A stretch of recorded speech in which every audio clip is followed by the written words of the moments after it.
تو یہ ان کی نمازیں بھی ان سے چھینی جائیں گی، ان کی مصلی بھی ان سے چھینے جائیں گے۔ یہ اتحاد اور یہ سیاسی شعور، یعنی اس وقت کی ضرورت، سیاسی شعور کا مطلب یہی ہے کہ ہمارا اتحاد کیوں نہیں ہوتا۔ سب سے اچھی بات اس وقت یہ ہوئی کہ مسلح بورڈ کے آواز کے اوپر سب سے زیادہ مستحکم، مضبوط ساتھ دینے والے اور ساتھ کھڑے رہنے والے کوئی اور نہیں سوائے جماعت اسلامی کے۔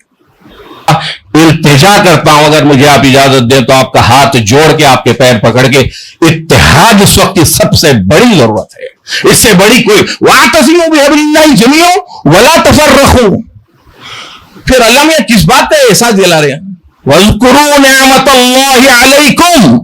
اور وہ ایمان کی نعمت سے بڑھ کے کوئی نعمت ہی نہیں کہ جمہوریت میں چونکہ سروں کو گنا جاتا ہے، لہذا ہم صرف اپنے میں ہی اتحاد کو قائم کر کے آگے بڑھنے کی ہی کوشش نہ کریں، بلکہ دوسرے طبقات کے یا دوسرے مذاہب کے جو لوگ ہیں ان کا بھی تعاون کس طرح سے حاصل کیا جا سکتا ہے، یہ اہمیت کا حامل ہوتا ہے۔ اور ان کا تعاون جب تک ہم حاصل نہیں کر پائیں گے تو ظاہر ہے جمہوریت میں ہماری آواز بے معنی ہوگی۔ یہ بات کہنے پر مجبور ہوں اور جماعت اسلامی کے اول تا آخر تمام ذمہ داروں سے میری یہ گزارش اور خواہش ہے کہ وہ آپ اپنے حالوں سے، اپنے کمروں سے، اپنی چھوٹی چھوٹی کارنروں کی مجلسی گفتگو سے باہر تشریف لائیے، باہر تشریف لائیے۔ آپ کا اجلاس اپنے صرف جماعت کی حد تک آپ کے رفقا کے درمیان گفتگو کرنا نہیں ہے۔ آج امت کی، آج ملک کی جو دشمن جماعت آج اس ملک کی دشمن بنی ہے، اس کا مقابلہ صرف اور صرف آپ ہی کر سکتے ہیں، آپ ہی کر سکتے ہیں۔ آج گزشتہ 70-75 سال سے آپ نے ہندوستان کا مطالعہ کیا، برصغیر کا مطالعہ کیا، آپ کے سامنے ساری تاریخ آپ کے سامنے موجود ہے۔ آپ کو مزید کسی درس کی ضرورت نہیں ہے، لیکن میری گزارش ہے کہ آپ باہر آئیے، باہر آئیے۔ جو دشمن قوم، اس ملک کی دشمن قوم جو آج جو نہ دشمن بنی ہوئی ہے، اس کی آنکھ میں آگ ڈال کر کسی میں صلاحیت ہے کہ وہ بات کرے اور ان کو اس گمراہی سے باہر نکالے، تو وہ صلاحیت جماعت اسلامی میں ہے۔ جماعت اسلامی ایک انتہائی مضبوط زبان ہے، مضبوط جماعت ہے، جس کے پاس کیڈرز ہے۔ آپ نکلیے۔ ہمارا ملک مختلف قوموں کا جو ہے گہوارہ ہے، مختلف قوموں کا گلستان ہے، اور سب کو لے کے چلنا یہاں پر یقیناً جماعت اسلامی بہت اپنا اہم رول نبھاتی ہے۔ پھر ایک بار میں جماعت اسلامی کے ذمہ داروں کو اس اہم اجلاس عید میلاد کے اجلاس کے لیے مبارکباد پیش کرنا چاہتا ہوں، اور خاص طور مجاہد اسلام صاحب کو، خان صاحب کو، حامد محمد خان صاحب کو، ملک محتسب خان صاحب کو، تمام ذمہ اور آپ تمام کا بھی جو ہے میں تہ دل سے جو ہے ویری مچ تھینکفل کہ آپ لوگ تمام لوگ اس اہم پروگرام میں جو حصہ بنے۔ بہت بہت شکریہ، جے ہند۔ مولانا جہانگیر صاحب نے کہا منشا ہم کو حاصل ہو سکے گا۔ مولانا مودودی کی فکر تو وہ تھی کہ تاریخ ہو رہا ہے، آج اس کے احیاء کی شدید ضرورت ہے ہم کو۔ جہاں ایجوکیشن کی بات ہے، میں اس کروں گا ایجوکیشنسٹ حضرات سے کہ فزیکل ایجوکیشن کی بھی بات کریں آپ۔ فزیکل ایجوکیشن کی شدید ضرورت ہے۔ اور پھر مولانا مودودی کا احسان ہے سب کانٹیننٹ کے لوگوں پہ، صرف اردو دنیا میں نہیں، عربی دنیا پہ بھی احسان ہے ان کا۔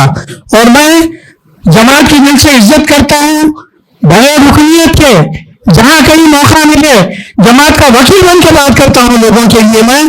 اور میں نے جماعت اسلامی کو پہچانا مولانا مودودی کا کچھ مطالعے کے ذریعے سے۔ اللہ پاک ان کی روح کو بلند ترین مقام ادا کرے۔ وآخر دعوانا الحمدللہ رب العالمین۔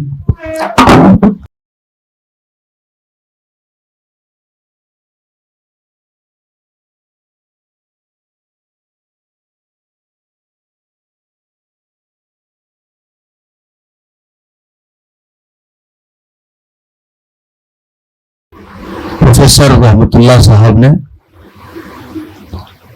جو دعوت کا کام انجام دینے کے لیے توجہ دلائی ہے وہ بہت اہم ہے۔ میں عام طور پر اپنے خطبات میں کم و بیش 40 سال سے خطبے جمع دے رہا ہوں، تو میں اپنے خطبات میں کہتا ہوں ہمیشہ کہ اگر مسلمانوں میں یہ شعور بیدار کر دیا جائے کہ ہر مسلمان 5 برادران وطن سے صرف روابط اور تعلقات قائم کر لیں. ان کو نہ قرآن دیں، نہ ان کو لٹریچر دیں، نہ ان کو کوئی ہینڈ بل دیں یا فولڈر دیں. صرف تعلق، ان سے دوستی، ان کو شیر قرمے پر بلانا، ان کے خوشی اور غمی میں شریک ہونا. بلکہ میں تلنگانہ موومنٹ میں جب تھا تو میرا یقین بڑھ گیا کہ ان سے مسکرا کر بات کرنا بھی یا ان کو دیکھ کر مسکرانا بھی دعوتی کام ہے. اللہ تعالی ہمارے ساتھ خیر کا معاملہ فرمائے. آپ تمام کی خدمت میں عمیق دل کی عمیق گہرائیوں کے ساتھ عید کی پرخلوص مبارکباد. اللہ تعالیٰ ایسی خوشیاں آپ حضرات کو زندگی میں بار بار عطا کرتا رہے. کہ ہر کمزور پر ظلم ہوتا ہے.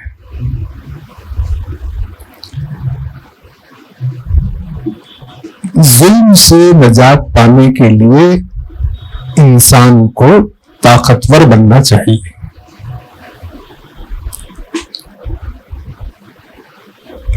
ہمیشہ مظلوم ہی رہنا ہے تو پھر کمزور رہنا ہے. تو کمزوری کو دور کیجیے، طاقتور بنیے تاکہ لوگ آپ پر ظلم نہ کر سکیں. ظلم نہ کرنے کی کسی سے بھیک مانگنا یا ان سے درخواست کرنا کہ بھائی ہم پر ظلم مت کرو، مجھے پسند نہیں ہے. میں سمجھتا آپ حضرات کو بھی یہ بات پسند نہیں ہو. تو امت کو طاقتور بنانا چاہیے. بے شک عید کا موقع ہے، میں کوئی عید کی وہ گفتگو تو کرتے ہیں، تو امت کو طاقتور بنائیے. آج کی گفتگو میں بہت سی باتیں آئی ہیں جس کا تعلق امت کو طاقتور بنانے سے ہے. سب سے طاقت کا پہلا سرچشمہ ایمان ہے. ہم اس کو ایک سادہ اردو زبان کا یا ایک واعظ کا ایک نقطہ نہ سمجھیں. اصل طاقت، حقیقی طاقت ایمان ہی میں پوشیدہ ہے. دوسری طاقت وہ اخلاق و کردار ہے. آج نوجوان یہ سمجھ رہے ہیں کہ اخلاق و کردار کا مطلب کوئی بزدلی کا عمل ہے یا کوئی مجبوری کا عمل ہے. ایسا نہیں ہے. ایمان کے بغیر تعلیم فائدہ نہیں دے گی. اخلاق و کردار کے بغیر تعلیم فائدہ نہیں دے گی. یہ سمجھنا کہ تعلیم آ جائے گی، صلاحیت آ جائے گی اور ایمان اور اخلاق کے بغیر امت طاقتور ہو جائے گی، ایسا کوئی انتظام نہیں ہو سکتا ہے. تعلیم اور صلاحیت کے بعد جو رشتہ ہے وہ معیشت کا ہے. مسلمانوں کو اپنی دولت کو بڑھانے کی، دولت کی پیداوار کو بڑھانے کی سنجیدہ کوشش کرنی چاہیے. دنیا میں دولت کما کر دولت کو بندوں پر لٹانا. آپ ایک کارخانہ بنائیے، وہ آپ کی اولاد کے لیے ہوگا، اور ایک کارخانہ بنائیے وہ امت کے لیے ہوگا. تو ہم کو معیشت، اس کے بعد نمبر آتا ہے سیاست کا. سیاست میں طاقتور ہونا. لیکن ایک ہی بات میں عرض کرنا چاہ رہا ہوں کہ امت کی کمزوری کو دور کرنے کے بہت سے محاذ ہیں. جب تک امت کمزور رہے گی، ظلم ہوتا رہے گا. ظالم بدل سکتا ہے، ٹھیک ہے. یہ اب جو ظالم ہے وہ ظالم کو بدل دیا جائے گا، کوئی دوسرا آدمی آ جائے گا، ظالم بدلے گا، لیکن مظلومیت ختم نہیں. مظلومیت کو ختم کرنے کا ایک ہی راستہ ہے، وہ طاقتور بننا چاہیے. اس کے لیے اتحاد ضروری ہے جس کا ذکر ہوا. اتحاد کیوں؟ اتحاد اور میرا خیال تو ایک اتحاد، ہمارے دوستوں نے کہا کہ انتشار ہے، فلاں ہے. میرا خیال یہ ہے کہ مسلمانوں میں کوئی انتشار نہیں ہے، بہت اتحاد ہے. اس سے زیادہ انتشار سماج میں جو اقوام ہیں، ملتیں ہیں، ان میں ہے. اصل میں کیا ہے کہ میرا جو مشاہدہ ہے کہ مسلمانوں کو اجتماعیت، تنظیم، ٹیم اسپرٹ، اس کے تحت کام کرنے کا تجربہ نہیں ہے. ورنہ اختلاف ختم نہیں ہو سکتا. کیوں کرنا چاہتے ہیں اختلاف؟ کیونکہ ہمارا نزدیک کیا ہے کہ اتحاد کا مطلب ہے اختلافات کو ختم کر دینا چاہتے. اختلاف ختم نہیں ہو سکتے. اختلاف کے باوجود عزت کرنا، اختلاف کے باوجود مل جل کر محنت کرنا، وہ ہونا چاہیے.